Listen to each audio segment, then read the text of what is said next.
ಸಮಾಜ ಕಟ್ಟವರು IAS ಓದಕ್ಕೆ ಹೋಗಿರ್ತಾರೆ, KAS ಓದಕ್ಕೆ ಹೋಗಿರ್ತಾರೆ, ಮತ್ತೆ ಬೇರೆ ಬೇರೆ ಉದ್ಯೋಗಗಳಲ್ಲಿ ಸೇರ್ಕೊಂಡಿರ್ತಾರೆ. ಇವರೆಲ್ಲ ನೋಡಿ, ಇವರು IAS ನೀವು ಹಾಸ್ಟೆಲಲ್ಲಿ ಓದಿದ್ರ ಇಲ್ವಾ? ಸಿಕ್ಲಿಲ್ವಾ? ನೋಡಿ, ಅವನು KAS ರಾಮಯ್ಯ ಕೊಡ್ಲಿಲ್ವಾ?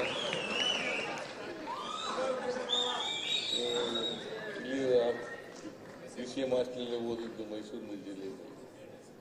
ನನಗೆ DC ಆಗಿಲ್ವಾ? DC ಆದ್ಮೇಲೆ ಇವೆಲ್ಲ ಪ್ರಾಕ್ಟೀಸ್ ಮಾಡಬಾರ್ದು. ನಾನು ಯಾಕೆ ಈ ಪ್ರಸ್ತಾಪ ಮಾಡ್ತಾ ಇದ್ದೀನಿ ಅಂತಂದ್ರೆ, ನೀವೆಲ್ಲ ವಿದ್ಯಾರ್ಥಿಗಳು ಮತ್ತು ಹಿರಿಯ ವಿದ್ಯಾರ್ಥಿಗಳು ಬೇರೆ ಬೇರೆ ಉದ್ಯೋಗದಲ್ಲಿ ಸಮಾಜದಲ್ಲಿ ಕೆಲಸ ಮಾಡ್ತಾ ಇರ್ತಕ್ಕಂಥದ್ದು, ಸೇವೆ ಮಾಡ್ತಾ ಇರ್ತಕ್ಕಂಥದ್ದು.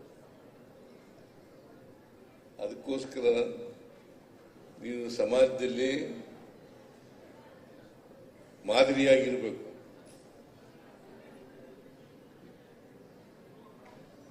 ಮಾದರಿಯಾಗಿರ್ತಕ್ಕಂಥ ಕೆಲಸವನ್ನ ಮಾಡ್ತೀರಿ ಅಂತಕ್ಕಂಥದ್ದು ನಂಬಿಕೆ, ವಿಶ್ವಾಸ. ಅದಿಲ್ಲದೆ ಹೋದರೆ ನೀವು ಈಗ ಮೈಸೂರು ಜಿಲ್ಲೆಯಲ್ಲಿ ಅಲ್ಲ, ಕರ್ನಾಟಕದಲ್ಲಿ 3,88,000 ವಿದ್ಯಾರ್ಥಿಗಳು ಹಾಸ್ಟೆಲ್ಗಳಲ್ಲಿ ವಿದ್ಯಾಭ್ಯಾಸ ಮಾಡ್ತಾ ಇದ್ದಾರೆ. 3,88,000.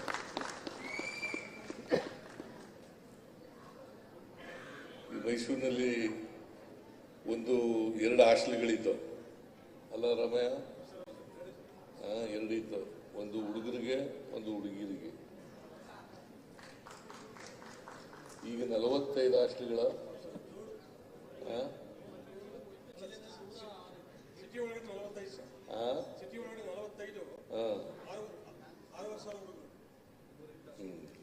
ಆರೂವರೆ ಸಾವಿರ ವಿದ್ಯಾರ್ಥಿಗಳು.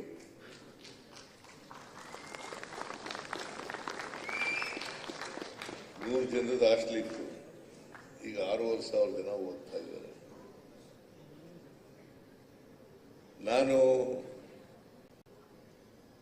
ದಲಿತ ವಿದ್ಯಾರ್ಥಿಗಳಿಗೆ, ಹಿಂದುಳಿದ ವಿದ್ಯಾರ್ಥಿಗಳಿಗೆ, ಅಲ್ಪಸಂಖ್ಯಾತ ವಿದ್ಯಾರ್ಥಿಗಳಿಗೆ ನಮ್ಮ ಸರ್ಕಾರ ಯಾವತ್ತೂ ಕೂಡ ಸಹಾಯ ಮಾಡುತ್ತದೆ. ಒತ್ತಾಸೆ ಇರ್ತೀವಿ. ಈಗ ನಾವು ದೇವರಾಜ ಅರಸನವ್ರು ಯಾಕೆ ನೆನ್ಕತ್ತೀವಿ?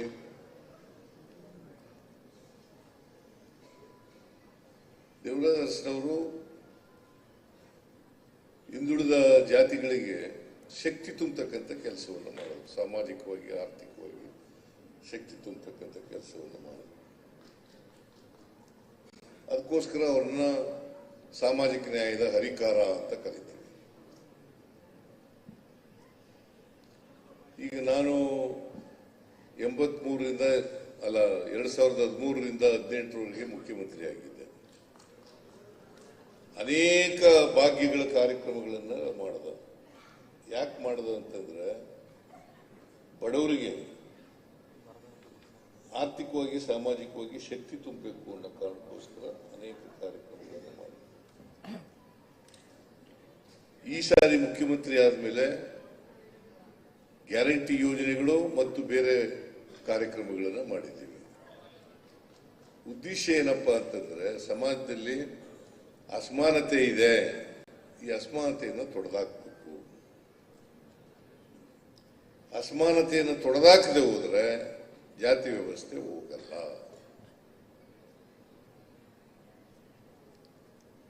ಜಾತಿ ವ್ಯವಸ್ಥೆ ಸುಮ್ಮನೆ ಹೋಗುತ್ತಾ?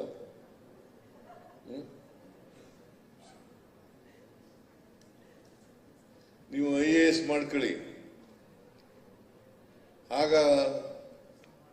ಹೆಣ್ಣು ಯಾವ ಜಾತಿಲಾದರೂ ಸಿಗುತ್ತೆ.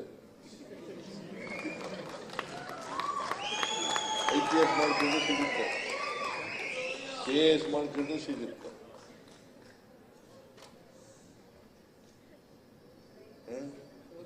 ಇಲ್ವಾ? ಅದಕ್ಕೆ ಈ ಗುಲಾಮ್ಗಿರಿ ಇದನ್ನ ಅದನ್ನು ಬೆಳೆಸ್ಕೊಳ್ಳೋದನ್ನು ಬಿಡಬೇಕು, ಸ್ವಾಭಿಮಾನ ಬೆಳೆಸ್ಕೊಳ್ತಕ್ಕಂಥದ್ದು ಮಾಡಬೇಕು. ಗುಲಾಮ್ಗಿರಿ ಸಂಕೇತ ಏನ್ ಗೊತ್ತಾ? ಈಗ ಉದಾಹರಣೆಗೆ ಹೇಳಬೇಕು ಅಂತಂದ್ರೆ, ಒಬ್ಬ ಮೇಲ್ಜಾತಿಯವನು ಬಡವ ಆದರೂ ಕೂಡ ಜಾತಿ ವ್ಯವಸ್ಥೆಯಲ್ಲಿ ಮೇಲ್ಗಡೆ ಇದ್ದಾರಲ್ಲ, ಅವರು ಬಡವರಾದರೂ ಕೂಡ ಅವ್ರನ್ನ ಸ್ವಾಮಿ ಬುದ್ಧಿ ಅಂತ ಕರಿತೀವಿ ಅಲ್ವಾ?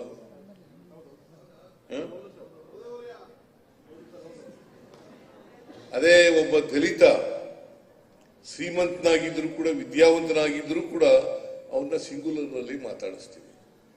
ಇದೇ ನಿಮಗೆ ಗುಲಾಮ್ಗಿರಿಯ ಸಂಕೇತ. ಮಾಡ್ತೀರಾ ಇಲ್ಲ? ಒಪ್ಕೊಂಡ್ರಯ್ಯ,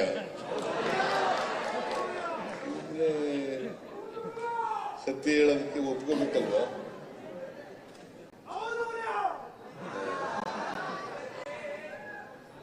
ಈ ಗುಲಾಮ್ಗಿರಿ ಸಂಕೇತ ಇದೆಯಲ್ಲ, ಇದನ್ನು ಕಿತ್ತೆಸಬೇಕು. ಮೊದಲು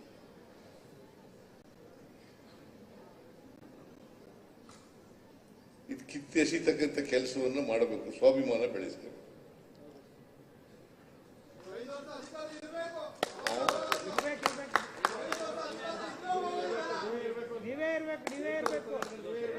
ಅದು ಹೈಕಮಾಂಡ್ ತೀರ್ಮಾನ ಮಾಡ್ತಾರೆ ಬಿಡ.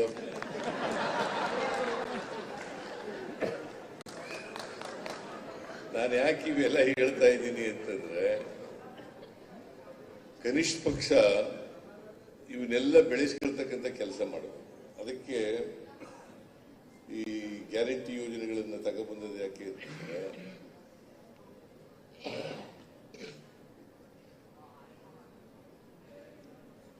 ಅಸಮಾನತೆ ಹೋಗ್ಬೇಕು ಅನ್ನೋ ಕಾರಣಕ್ಕೋಸ್ಕರ.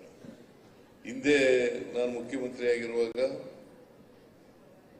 ಇವತ್ತು ಎಷ್ಟು ರೂಪಾಯಿ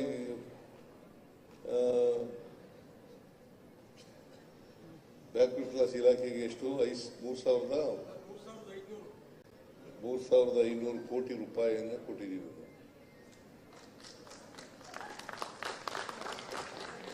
3,500 ಕೋಟಿ ಎಷ್ಟಿತ್ತು ಇದು ಮೊದಲು ಶುರುವಾದಾಗ? ಜೋರಾಗಿ 5 ಕೋಟಿ, 5 crores to 3,500 ಕೋಟಿ.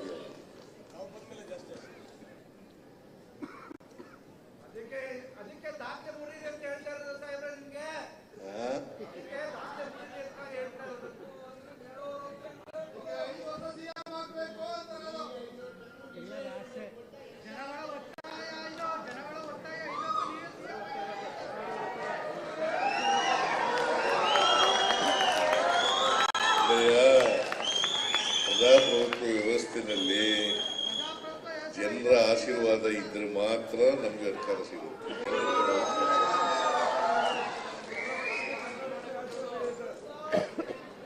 ಜನ ಆಶೀರ್ವಾದ ಮಾಡದೆ ಹೋದ್ರೆ ನಾವು ಬರೋಕ್ಕಾಗಲ್ಲ. ನಾನು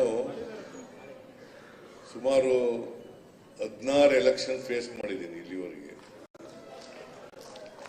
ಆದ್ರೆ 3 ಸಾರಿ ಸೋತಿದ್ದೀನಿ, 4 ಸಾರಿ ಸೋತಿದ್ದೀನಿ. 2 ಪಾರ್ಲಿಮೆಂಟು 2 ಅಸೆಂಬ್ಲಿ, 2 ಪಾರ್ಲಿಮೆಂಟು 2 ಅಸೆಂಬ್ಲಿ ಸೋತಿದ್ದೀನಿ. 9 ಸಾರಿ ಗೆದ್ದಿದ್ದೀನಿ. 1 ತಾಲೂಕು ಬೋರ್ಡ್ ಗೆದ್ದಿದ್ದೀನಿ.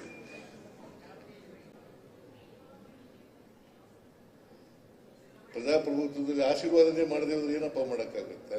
ಆಶೀರ್ವಾದ ಮಾಡೋಣ ಜನ. ಅದಕ್ಕೆ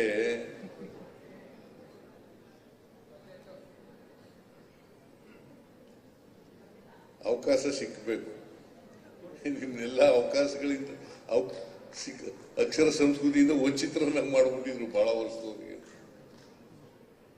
ಅದಕ್ಕೆ ಅಸಮಾನತೆ ನಿರ್ಮಾಣ ಆಗಿರೋದು, ಅದಕ್ಕೆ ಜಾತಿ ವ್ಯವಸ್ಥೆ ಇರೋದು.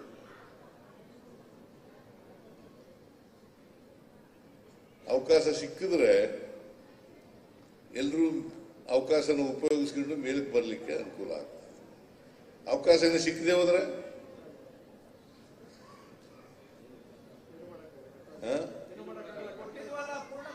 ಅಲ್ವಾ? ಅವಕಾಶ ಸಿಕ್ಕಬೇಕು.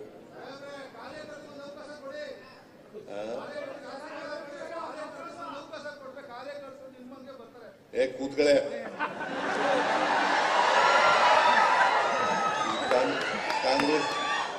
ಕಾಂಗ್ರೆಸ್ ಪಾರ್ಟಿ ಸಮಾವೇಶ ಅಲ್ಲ ಇದು.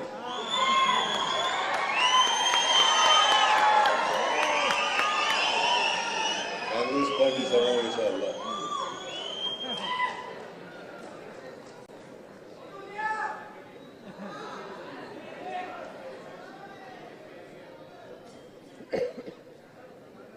ನಾನು ಯಾಕೆ ಇವನ್ನೆಲ್ಲ ಪ್ರಸ್ತಾಪ ಮಾಡ್ತೀನಿ ಅಂತಂದ್ರೆ, ಈಗ ರವಿವರ್ಮ ಕುಮಾರ್ ಅವರು ಅವರ ಬದುಕನ್ನ ಸಾರ್ಥಕ ಮಾಡ್ಕೊಂಡಿದ್ದಾರೆ. ಪ್ರತಿಯೊಬ್ರು ಕೂಡ ಅವರ ಬದುಕನ್ನ ಸಾರ್ಥಕ ಮಾಡ್ತಾರೆ. ನಿಮಗೆ ಒಂದ್ಸಾರಿ ಆತ್ಮಾವಲೋಕನ ಮಾಡ್ಕೊಂಡ್ರೆ ನನ್ನ ಬದುಕು ಸಾರ್ಥಕ ಆಗಿದೆ ಇಲ್ಲವೋ ಅಂತಕ್ಕಂಥದನ್ನ ನೋಡ್ಕೋಬೇಕು. ಸಾರ್ಥಕ ಆಗಿದ್ರೆ ಹುಟ್ಟಿದ್ದಕ್ಕೂ ಸಾರ್ಥಕ ಆಯ್ತು, ಇಲ್ಲಿ ಹೋದ್ರೆ ನಿರರ್ಥಕ ಆಗ್ತದಲ್ವಾ? ಅದಕ್ಕೆ ಒಂದ್ಸಾರಿ ಆತ್ಮಾವಲೋಕನ ಮಾಡ್ಕೋಬೇಕು.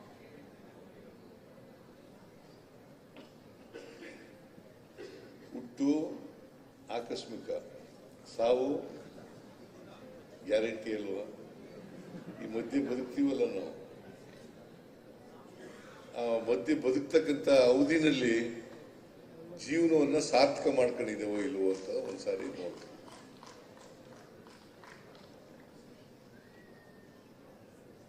ಸಾರ್ಥಕ ಆಗ್ಲಿಲ್ಲ ಅಂತಂದ್ರೆ ನಿಮ್ಗೆ ಅನಿಸಿದ್ರೆ ಅದು ನಿರರ್ಥಕ. ಎಲ್ಲ ಪ್ರಾಣಿಗಳು ಕೂಡ ಹುಟ್ಟುತ್ತವೆ, ಸಾಯ್ತವೆ. ನೀವು ಕೂಡ, ಮನುಷ್ಯರು ಕೂಡ ಹುಟ್ಟುತ್ತಾರೆ, ಸಾಯ್ತಾರೆ. ಅದನ್ನು ಸಾರ್ಥಕ ಮಾಡ್ತಕ್ಕಂಥ ಕೆಲಸ ಮಾಡಬೇಕು. ಅದಕ್ಕೆ ಸಮಾಜದ ಋಣ ತೀರಿಸ್ತಕ್ಕಂಥ ಕೆಲಸವನ್ನು ಮಾಡಲೇಬೇಕು. ಯಾರೇ ಆಗಲಿ ಸಮಾಜದ ಋಣ ನಮ್ಮ ಮೇಲಿದೆ, ಋಣ ತೀರಿಸ್ತಕ್ಕಂಥ ಕೆಲಸ ಮಾಡಬೇಕು. ಅದರಲ್ಲೂ ಹಾಸ್ಟೆಲ್ ಓದಂತ ವಿದ್ಯಾರ್ಥಿಗಳು ಋಣ ತೀರಿಸಲೇಬೇಕು. ಬೆಳವಣಿಗೆ ಮತ್ತೆ ಪಕ್ಷ ಯಾವ ರೀತಿಯಾಗಿ ಕೂಡ ಇದರಲ್ಲಿದೆ